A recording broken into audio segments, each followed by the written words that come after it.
Good afternoon बच्चों। कक्षा 11वीं जीव विज्ञान विषय का यूनिट जगत कवक में हमने वर्गीकरण तक का अध्ययन किया। अब इसमें एक कवक का पूरा डिस्क्रिप्शन है। एक कवक है म्यूकर, इसका अध्ययन करेंगे।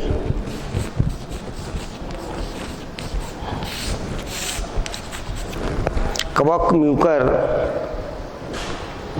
का प्राप्ति स्थान देखते हैं। ये कहाँ पाए जाते हैं? ये डबल रोटी एवं शर्करा युक्त पदार्थ, जैम, जेली, सब्जियों, फलों के रस पर पाए जाते हैं। जाने वाला ये मृतोपजीवी कवक होते हैं, जिसे ब्रेड मोल्ड के नाम से भी जाना जाता है।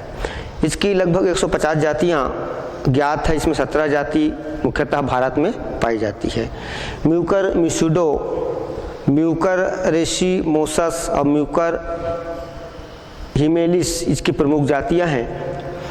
इनकी कायिक संरचना देखते हैं कि म्यूकर का जो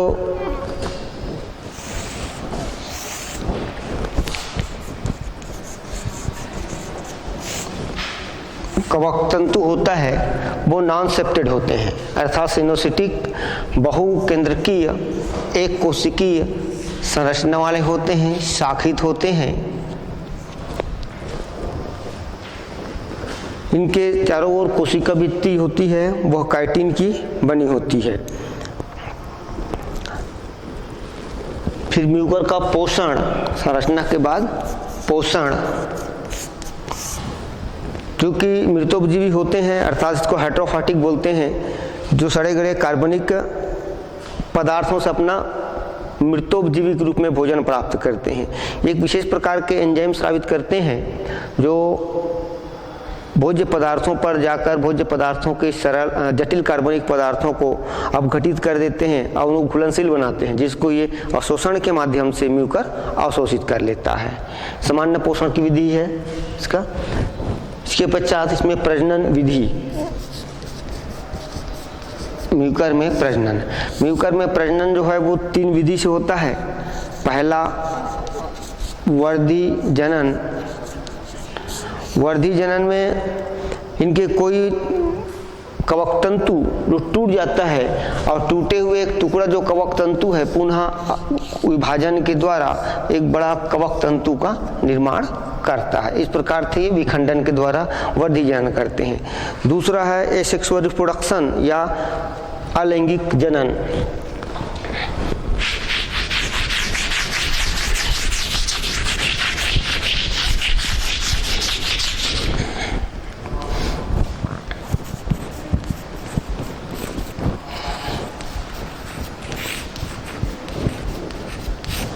अलैंगिक जनन, इसमें बिना युग्मक के निषेचन के फलस्वरूप विभिन्न प्रकार के स्पोर बनते हैं और एसेक्सुअल रिप्रोडक्शन प्रतिकूल परिस्थिति में बनते हैं। इसमें पहला है क्लेमाइडो स्पोर।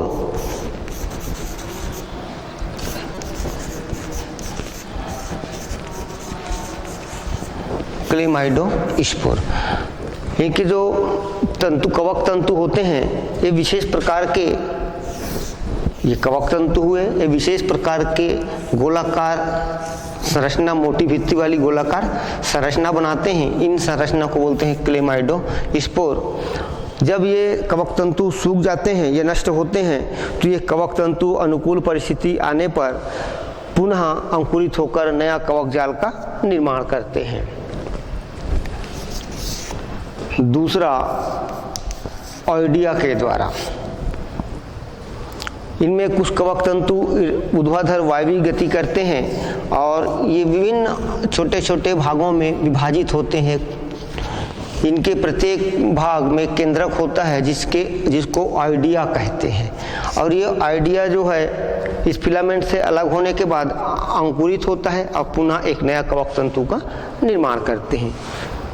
ये आइडिया हो गया। आइडिया के बाद तीसरा है स्पोर के द्वारा। जब इनके कवक तंतु मुख्यतः प्रोस्टेट होते हैं, पर इनके कुछ कवक तंतु वायवीय वृद्धि करते हैं और वृद्धि करने के बाद एक आशय का कोष के समान संरचना बनाते हैं जिसे स्पोरेंजिया कहते हैं। ये हाइफा जो स्पोरेंजिया धारण करता है उसे स्पोरेंजियो 4 कहते हैं। इसमें एक स्टेराइल संरचना बनता है, इसे कालुमेला कहते हैं। हाँ, उसमें जो केंद्रक होते हैं 6 से 16 ऐसे बहुत संख्या होते हैं, बहुत सारे विभाजन द्वारा, और प्रत्येक केंद्रक स्वतंत्र केंद्रक होता है जो स्पोर का निर्माण करते हैं। जैसे ये भित्ति फट जाती है, ये स्पोर बाहर आ जाते हैं और बाहर आने के बाद यही स्पोर अंकुरित होते हैं और इस प्रकार से नया कवक जाल का निर्माण करते हैं। तो ये हुआ स्पोर के द्वारा अलैंगिक प्रजनन। अगला है लैंगिक जनन।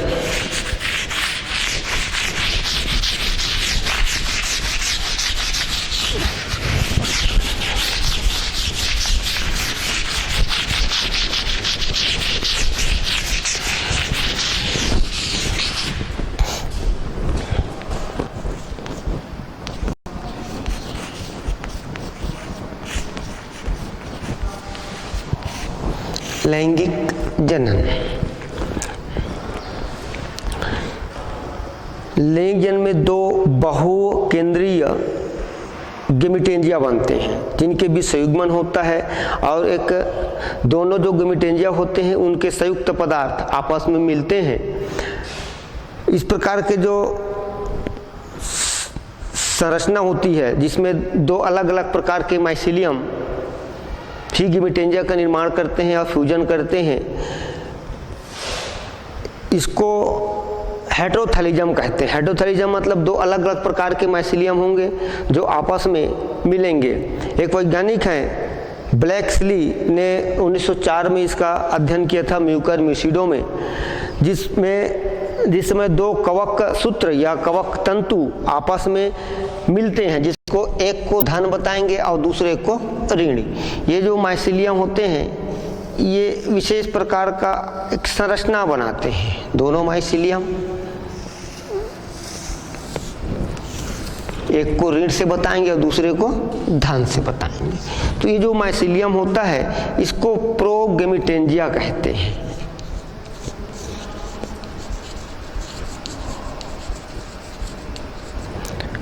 इसमें एक एक केंद्रक होंगे। कुछ समय बाद ये धीरे धीरे वृद्धि करते हैं और ये प्रोगेमिटेंजिया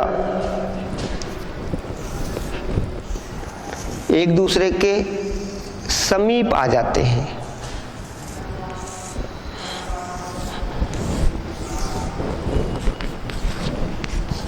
जब ये समीप आते हैं तो इनके भी जो कोशिकीय पदार्थ होता है इसी समय सेप्टा, इस वर्ग के जीव में सेप्टा बनने का जो कार्य होता है वो रिप्रोडक्शन के समय ही होता है। और इसमें यहाँ पर सेप्टा बनता है तो इसके पीछे के सेल को या कोशिका को बोलते हैं सस्पेंसर, इसको बोलते हैं अब ये गेमिटेंजिया हो गया, गेमिटेंजिया। जब भी आपस में दोनों कोशिकीय पदार्थ मिल जाते हैं और मिलने के बाद इनके संपूर्ण पदार्थ चारों ओर से एक कटीले आवरण के द्वारा घेर लिया जाता है। इस प्रकार से इस जो आवरण युक्त पदार्थ होगा, ऐसे इसको बड़ा बनाए, ये ऐसा, तो इस संरचना को बोलते हैं जाइगोस्पोर।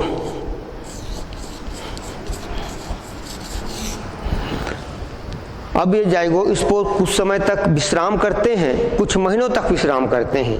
जो जाइगोस्पोर बना हुआ है कुछ महीनों तक विश्राम करते हैं। इसके पश्चात इसमें अंकुरण होता है। जब ये जाइगोस्पोर, अब बाकी जो तंतु है नष्ट हो जाते हैं, अभी जाइगोस्पोर विश्राम की अवस्था में रहता है। जब ये अंकुरित होना होता है तो अंकुरित होते समय ही इसमें एक अंकुरण छिद्र बनता है और इसी समय यहाँ पर मियोसिस मतलब अर्धसूत्री विभाजन होता है।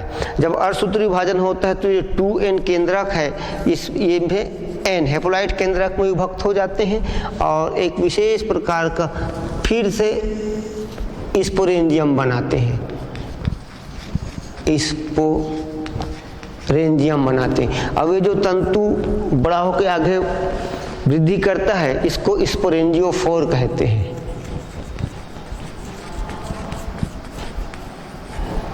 और जो केंद्रक बहुत सारे भागों में हैप्लॉइड केंद्रक के रूप में विभक्त होते हैं। अब ये सभी जो स्पोर है यहाँ से जब फ्री होते हैं ये सभी स्पोर, तो ये अंकुरित होने के बाद ये स्पोर ये अंकुरित हुआ और फिर से माइसीलियम का न्यू माइसीलियम नया कवक जाल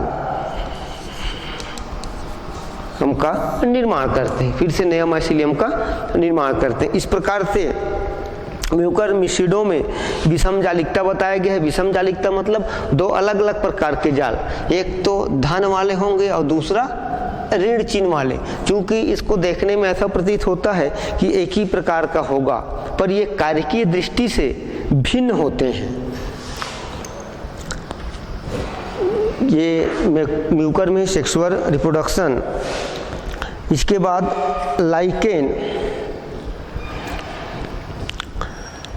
लाइकेन का नेचर देखें तो लाइकेन एक स्वयंपोषी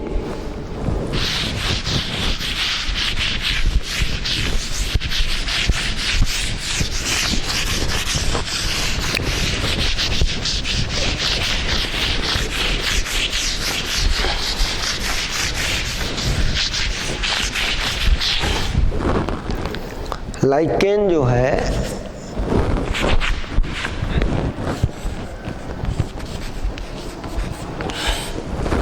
स्वयंपोषी सुकायवत संयुक्त सहजीवी पादप है, जो एक प्रकार से कहें कि ये दो अलग अलग प्रकार के पादप का सम्मिश्रण सहजीवी है। एक कवक और दूसरा शैवाल संयुक्त रूप से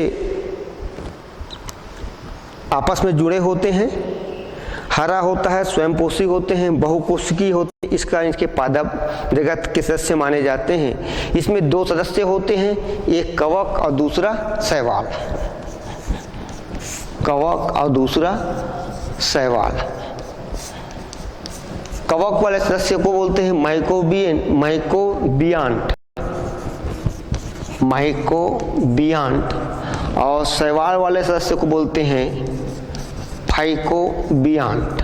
दो सदस्य होते हैं, एक कवक और दूसरा शैवाल, जो आपस में इस प्रकार से फाइकोबियांट और माइकोबियांट के रूप में पाए जाते हैं। यह सहजीवी संबंध कवक और शैवाल के दोनों को सहायता प्रदान करता है। शैवाल से कवक भोजन प्राप्त करता है और प्रतिकूल परिस्थितियों से सूखने से बच जाता है। लाइकेन के सदस्य आपस में इतनी घनिष्ठता से जुड़े रहते हैं कि ये एक पौधे के समान दिखाई देते हैं। इसका आविष्कार सबसे पहले तुलासने नामक वैज्ञानिक ने किया था। एक वैज्ञानिक है तुलासने ने बताया लाइकेन के बारे में। इस सहजीविता के शैवाल क्लोरोफाइसी हरे शैवाल या नीले हरे शैवाल और कवक के रूप में एस्कोमाइसिडिस और बेसिडियोमाइसिडिस के मेंबर होते हैं। इसका सबसे पहले अध्ययन किया था डी बेरी नामक वैज्ञानिक ने। इसका लाइकेन का स्वभाव देखें तो लाइकेन की अब तक लगभग 16,000 जाति और 4,000 वंशों की खोज हो चुकी है, जिसमें से ये चट्टानों पर, नम भूमि पर, पेड़ों पर, छालों पर पाए जाते हैं। बोल्ड ने एक लाइकेन को समुद्र में भी देखा था, पेल्टिजिया नामक लाइकेन को समुद्र में देखा। लाइकेन उन स्थानों पर उगते हैं या जहाँ जीवन संभव नहीं होता, वहाँ पर भी उगते हैं, क्योंकि ये पहले जीव हैं जो नंगी चट्टानों पर विकसित होते हैं। इसके बाद इन स्थानों पर बांस या अन्य पौधे उगते हैं। लाइकेन का वर्गीकरण किया गया है कि लाइकेन 3 प्रकार के होते हैं। एक है क्रस्टोस लाइकेन। क्रस्टोस लाइकेन चट्टानों, छालों पर चपटी रचना के रूप में इतनी दृढ़ता से चिपके रहते हैं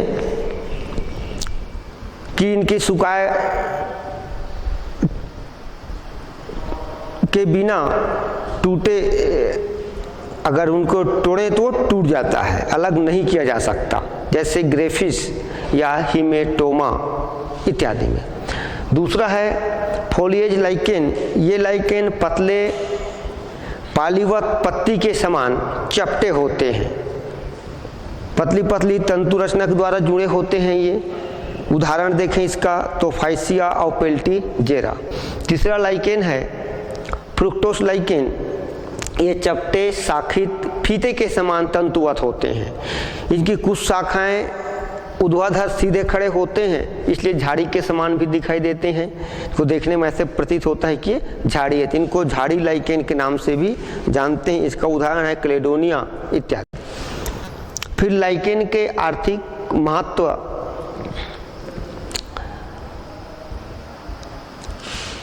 ये पारिस्थितिकी भोजन के रूप में सबसे पहले देखिए मृत अथवा जीवित दोनों प्रकार के लाइकेन का महत्व है हमारे जीवन में। सबसे पहले भोजन के रूप में देखते हैं कि बहुत सारे लाइकेन है जिसको मनुष्य के साथ अन्य दूसरे जीवों द्वारा भोजन के रूप में खाया जाता है, जैसे क्लेडोनिया को या लिकेनोरा और पार्मेलिया इत्यादि लाइकेन है जिसको मनुष्य टुंड्रा प्रदेशों में मनुष्य जो है भोजन के रूप में उपयोग करते हैं। फिर पारिस्थितिकी महत्व होते हैं कुछ लाइकेन कि चट्टानों पर उगकर उन्हें दूसरे पौधों को उगने में सहायता प्रदान करते हैं।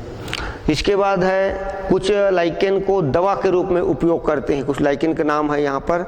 एक क्लेडोनिया पेल्टीजेरा का उपयोग औषधि बनाने में, सुगंध के रूप में साबुन को या हवन सामग्रियों को सुगंधित करने में भी कुछ लाइकेन का उपयोग होता है। कुछ लाइकेन है जिसका उपयोग रंग और टेनिन के रूप में भी किया जाता है। कुछ लाइकेन होते हैं जिनको कार्बनिक अम्ल प्राप्त करने में किया जाता है। एक लाइकेन है जिससे अर्सेनिक अम्ल प्राप्त होता है, जिसका उपयोग टेट्रामाइसिन स्ट्रेप्टोमाइसिन के साथ कुछ हानिकारक जीवाणुओं को नष्ट करने में किया जाता है। ये लाइकेन के लाभ हो गया। फिर लाइकेन की हानि। बहुत से ऐसे लाइकेन होते हैं जो मनुष्य तथा अन्य जानवरों में विभिन्न प्रकार के रोग उत्पन्न करते हैं। इनकी बहुत सारे प्रजाति हैं लाइकेन के, जो खिड़की, दरवाज़ा या कांच को या पत्थरों के जो दीवार होते हैं उनको नष्ट कर देते हैं। ये अत्यंत सूखे होने के कारण जंगलों में जब आग लगती है तो आग जो है तीव्र गति से फैलता है, जिससे वनों का विनाश होता है। इसमें महत्वपूर्ण भूमिका अदा करता है और अत्यंत ज्वलनशील होते हैं। लाइकेन के बाद कवक मूल। जब किसी उच्च पौधों पर, उच्च पौधे से जिम्नोस्पर्मिक पौधे एक पाइनस, उनके जड़ों में कुछ कवक पाए जाते हैं। उच्चवर्गीय पौधों में एक नाम दिया है, लाइकेन नामक एक पादप है, इनके जड़ों में कवक पाया जाता है। तब इस प्रकार के जो सहजीवी होता है उसको बोलते हैं माइकोराइजा।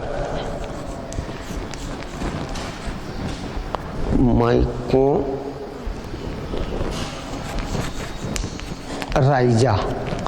ये हिंदी में बोले तो कवक मूल। माइको मतलब कवक और राइजोइड मतलब जड़ या मूल। तो इस प्रकार से कवक और उच्चवर्गीय पादप के जड़ों का जो सहजीवी संबंध है उसको माइकोराइजा कहते हैं। जिससे जो कवक होते हैं वो खनिज लवण को अपघटित करते हैं और पौधों द्वारा प्राप्त पानी का उपयोग कर जीवित रहते हैं। ये माइकोराइजा है। दो प्रकार के होते हैं, इंडोट्रॉफिक माइकोराइजा और इक्टोट्रॉफिक माइकोराइजा। तो ये जो माइकोराइजा होते हैं ये मुख्यतः एक इक्टोट्रॉफिक में बताया गया है। इंडोट्रॉफिक में जो आर्किड होते हैं, आर्किड के जो जड़ें होती है वो चूंकि आर्किड ऊपरी रोही होते हैं तो उनके साथ भी कुछ कवकों का संबंध होता है। उच्चवर्गीय पौधों में पाया जाता है ऊपरी रोही के रूप में। और दूसरा है इंडोट्रॉफिक माइकोराइजा। इस प्रकार के कवकमूल के कवक जड़ के चारों तरफ एक फाल्सा पेरेन्काइमेटस स्तर का निर्माण करता है और शरीर स्तर को मेंटल कहते हैं। और मेंटल या प्रवार कवक जाल की शाखाएं निकलकर जड़ की कॉर्टेक्स, तो जड़ होती है उसके कॉर्टेक्स अवभूमि में पाए जाते हैं। जो कवक तंतु जड़ में प्रवेश करता है वह मध्य पटलिका और कॉर्टेक्स के अंतराकोशिकीय अवकाश में कवक तंतु का, अंतराकोशिकीय अवकाश मतलब कोशिकाओं के बीच जो खाली गैप होता है अंदर में, उन अंतराकोशिकीय अवकाश में कवक तंतु का जालबाज, जो कवक तंतु भूमि के अंदर चले जाते हैं और जल तथा खनिज अवशोषण में मदद करते हैं। इसके बदले कवक अपने लिए जड़ से भोजन प्राप्त करते, दोनों को फायदा हो रहा है। एक तो खनिज लवण और जल अवशोषण करने में कवक मदद किया, बदले में कवक जो है उच्च वर्गीय पौधों से भोजन प्राप्त किया।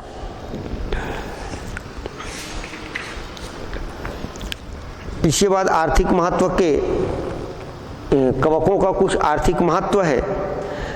कवक जो होता है वो हर स्थान पर पाए जाते हैं जो हमारे लिए हानिकारक है, साथ में उपयोगी भी हैं। तो कवकों के लाभदायक और हानिकारक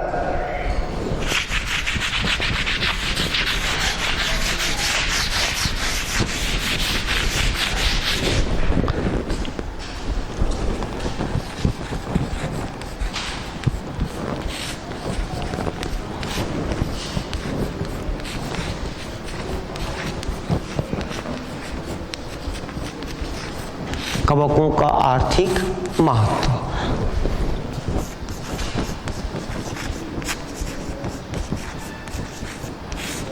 कि लाभदायक उपयोग, लाभदायक क्या चीज़ है देखिए, कवक में किस लाभ क्या होता है। कवक खाद्य के रूप में बहुत सारे कवक को हम खाते हैं, जैसे एगेरिकस लाइकोपर्डान, रोमेनिया और क्लेवेशिया आदि कवक को भोजन के रूप में खाया जाता है, क्योंकि जब खाद्य के रूप में कवक उपयोग करते हैं तो इसमें कवकों में 50% प्रोटीन पाया जाता है। गांव के भाषा में मशरूम कहते हैं या फुटू खाया जाता है। हमारे बस्तर में बोड़ा एक प्रमुख कवक है जिसको बहुत अधिक मात्रा में लोग खाते हैं, बरसात के दिन में निकलता ही है। तो खाद्य के रूप में कवक का बहुत अधिक महत्व है यहाँ पर, क्योंकि सभी कवक को नहीं खाते, जो उपयोगी होते हैं उन्हीं कवक खाते हैं, बाकी अनुपयोगी कवक को नहीं खाया जाता। इसमें बोड़ा और एगेरिकस के रूप में फुटू, एस्परजिलस, लाइकोपर्डान इत्यादि को खाद्य के रूप में। दूसरा औषधि के रूप में देखते हैं, अनेक प्रकार के एंटीबायोटिक्स कवकों से प्राप्त किया जाता है। पेनिसिलियम नोटेटम नामक एक कवक की प्रमुख प्रजाति है जिसको अलेक्जेंडर फ्लेमिंग ने, जिससे पेनिसिलिन नामक एंटीबायोटिक्स प्राप्त किया था। इसी प्रकार पेनिसिलियम की और बहुत सारे प्रजाति है, जिससे फ्यूबेरिकमला, ग्रीसियोफल्विन, साइट्रिनिन इत्यादि एंटीबायोटिक्स प्राप्त किया गया है, जिसका बहुत अधिक उपयोग है ना।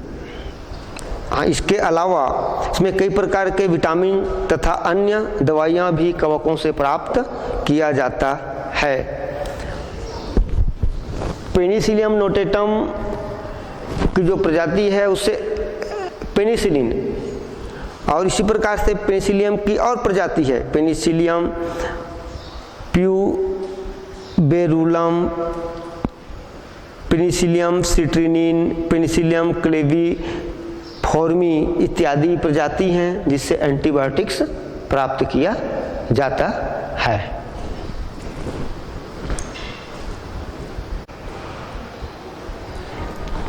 तो कवकों के आर्थिक महत्व हम देख रहे हैं। लाभदायक महत्व ही इनका पहला खाद्य के रूप में, दूसरा औषधि के रूप में, तीसरा देखते हैं भूमि की उर्वरा शक्ति को बढ़ाता है। कवक कई सड़े गले पदार्थों का अपघटन करके भूमि की उर्वरा शक्ति को बढ़ाता है। फिर नाइट्रोजन स्थिरीकरण, कई कवक हैं जैसे रोडोटुरुला, ये नाइट्रोजन स्थिरीकरण करके भूमि की उर्वरा शक्ति को बढ़ाता है। इसके बाद कवकों का एक महत्वपूर्ण उपयोग है उद्योगों में।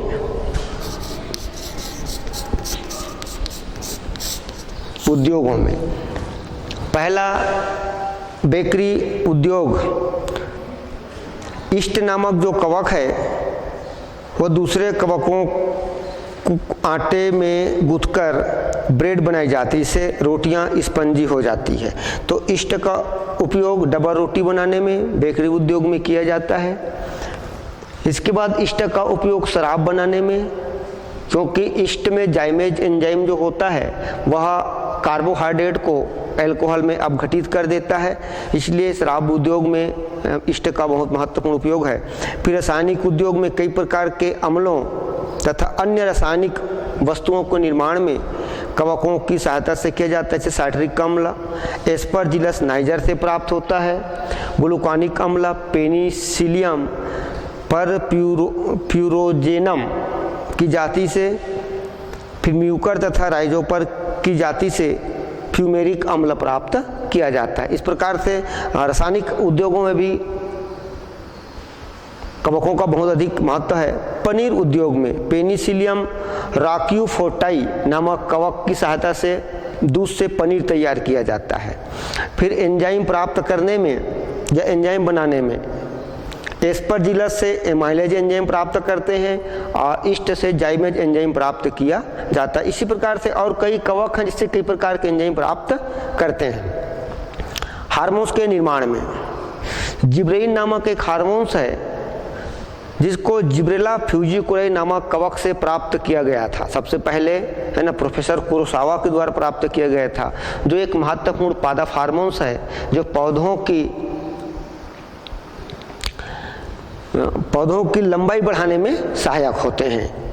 इसके सहायता से आनुवांशिक रूप से जो बौने पौधे हैं उनको भी लंबा किया जा सकता है। अनुसंधान में न्यूरोस्पोरा क्रासा का उपयोग विभिन्न प्रकार के अनुवांशिकी तथा कई अनुसंधान जैव अभियांत्रिकी के अनुसंधान हेतु उपयोग किया जाता है। न्यूरोस्पोरा क्रासा का जैविक नियंत्रण में कुछ कवक ऐसे होते हैं जिससे कुछ रासायनिक पदार्थ प्राप्त किया जाता है, जिसका उपयोग विभिन्न प्रकार के कीटों को नष्ट करने में किया जाता है। जैसे आइसेरिया और इम्पूसा नामक कवक से विभिन्न प्रकार के कीटों के नियंत्रण या नष्ट कीटों को नष्ट करने में इसका उपयोग किया जाता है। इसके बाद है पौधों में हानिकारक प्रभाव देखते हैं, लाभदायक के बाद हानिकारक। तो सबसे पहले पौधों में बीमारी, पौधों में होने वाले विभिन्न प्रकार की जो बीमारी है इस कवकों के द्वारा होता है। लगभग 2000 बीमारियां हैं कवकों की, लगभग 2000 बीमारी जो कवकों से होता है पौधों में,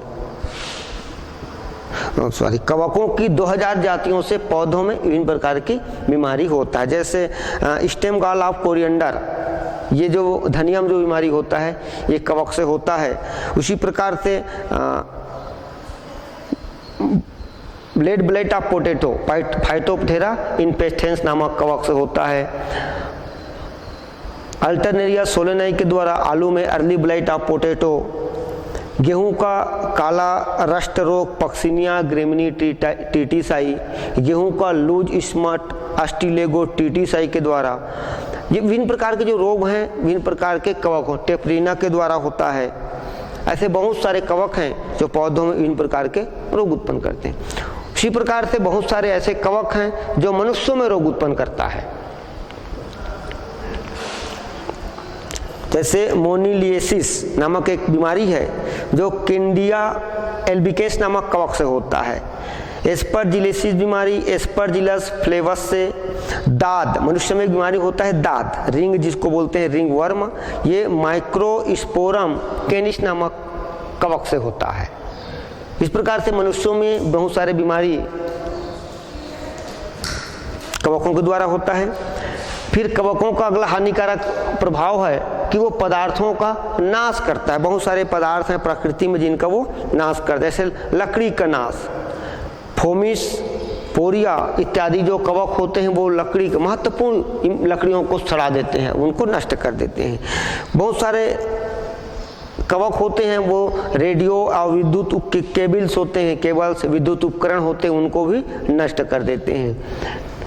कपड़ा, बहुत सारे ऊनी कपड़ा वगैरह है, उनमें कुछ कवक हैं जो कपड़ा में अल्टरनेरिया और पेनिसिलियम की कुछ जातियां हैं जो ऊनी कपड़ों को खराब कर देते हैं, जिससे कपड़ा सड़ जाता है। उसी प्रकार से कागज उद्योग में कागज को पूरा खराब कर देते हैं। जैसे कागज़ को खराब करने वाला टोरूला एक कवक है, टोरूला, और डिमेटियम, ये कागज़ में काले काले धब्बे उत्पन्न करते हैं और कागज़ को पूरा छड़ा देते हैं, नष्ट कर देते हैं कागज़ का।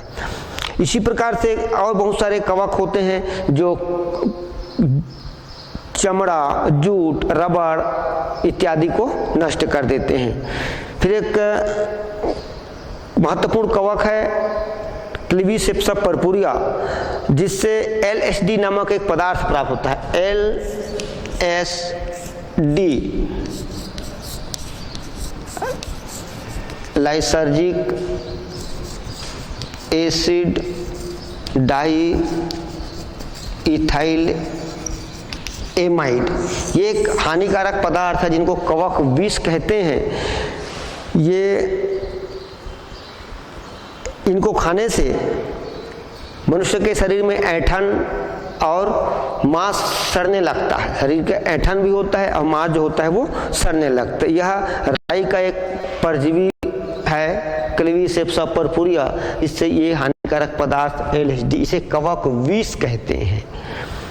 इस प्रकार से हमने देखा कि कवक जगत में कवकों के लक्षण, पोषण, संरचना, वर्गीकरण, विभिन्न वर्गों के लक्षण। एक महत्वपूर्ण कवक म्यूकर का पूरा वर्णन किया, म्यूकर के बाद लाइकेन, और लाइकेन के बाद लाइकेन का आर्थिक महत्व, फिर कवकों का आर्थिक महत्व का अध्ययन किया, और इसी के साथ जगत कवक का यह पाठ समाप्त होता है। धन्यवाद।